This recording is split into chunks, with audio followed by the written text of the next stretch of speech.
నిజాం అంటే నిజాం నవాబు గాదు. మన అనంతపురంలో ఒక ఆటో డ్రైవర్ నిజాం.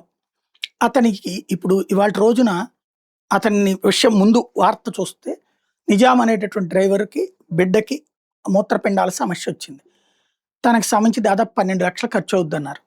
ఎలా చెయ్యాలో, ఏం చేయాలో తెలియక అతను సౌదీ అరేబియాలో డ్రైవర్ ఉద్యోగం అయితే డాలర్‌లో వస్తాయని జెప్పేసి అక్కడికెళ్ళాడు.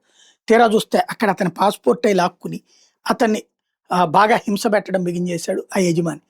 అది భరించలేక అతను పారిపోయి ఒక మసీదులో దాక్కుని ఒక వీడియో చేసి పోస్ట్ చేశాడు. ఇట్లాగ నన్ను చంపుకు తింటున్నాడు యజమాని, బతకలేకపోతున్నాను అని జెప్పేసేసి.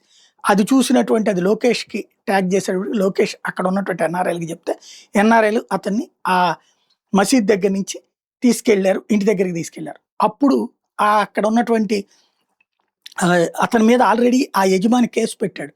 ద్రోహం చేశాడు తనకి, నిబంధనలకు విరుద్ధంగా వ్యవహరించాడని చెప్పి. చివరికి పోలీసులకి ఇన్ఫార్మ్ చేసి ఇతన్ని ఆ యజమాని ఇబ్బంది పెట్టాడని కన్విన్స్ చేసి తెలుగుదేశం ఎన్ఆర్ఐలు అతన్ని ఇండియాకి పంపించారు. లోకల్ ఎమ్మెల్యే సొంత డబ్బులు ఖర్చు పెట్టుకుని అతని టికెట్లు అవన్నీ అరేంజ్ చేసి తీసుకొచ్చాడు.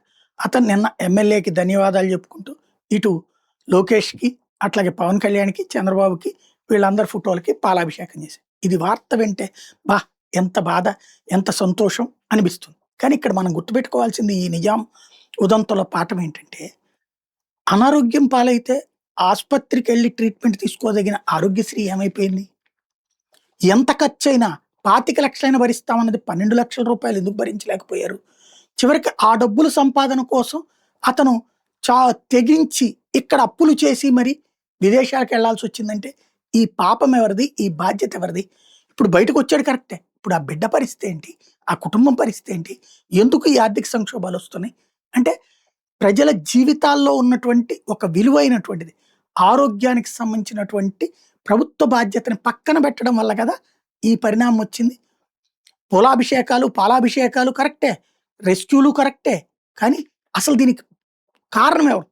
మనం కాదా? అది కదా ఆలోచించాల్సింది.